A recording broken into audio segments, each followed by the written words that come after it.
လေသမားတူဟာလေထုံမှုအတွက်ထွန်ဆက်နှစ်စီဝဲလာပါတယ်။ထွန်ဆက်နှစ်စီလုံးကပုံစံအတူတူပဲဖြစ်ပါတယ်။လေသမားကထွန်ဆက်တစ်စီကိုကိုတောင်အတွင်းထဲမှာနေရာချထားပြီး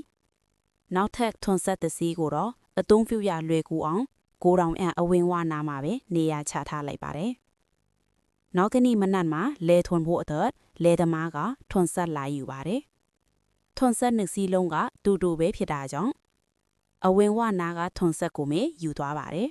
။လဲထွန်ပြီးရင်ကိုတောင်အဝင်မှာပဲထွန်ဆက်ကိုပြန်ထားပါတယ်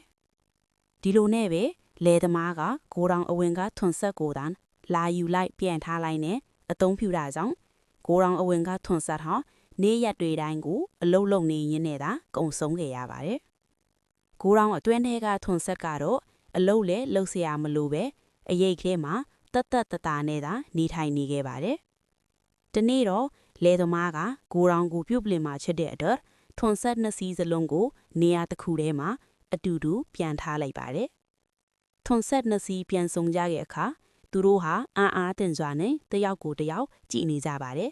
။ကိုတောင်အတွင်းကထွန်ဆက်ဟာအလုတ်လည်းမလုတ်အသုံးပြုခြင်းလည်းမခံခဲ့ရတဲ့အတွက်သူ့မှာတန်ကြီးနီးတက်နေပါတယ်။ကိုတောင်အဝင်ကထွန်ဆက်ကတော့အလုတ်တွေအများကြီးလုတ်ခဲ့ရပေမဲ့သူဟာတစ်လွင်တောက်ပြောင်နေခဲ့ပါတယ်။ဒီလိုတောက်ပြောင်နေတာကိုတွေ့တော့ကိုတောင်အတွင်းကထွန်ဆက်ကမနာလိုပဲ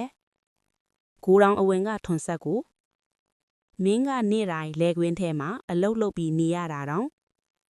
ဘလို့လုတ်ပြီးဒီလောက်တောက်ပြောင်လာရတာလေငါ့ကိုပြောပါအောင်လို့မေးပါတယ်။ကိုတောင်အဝင်ကထွန်ဆက်က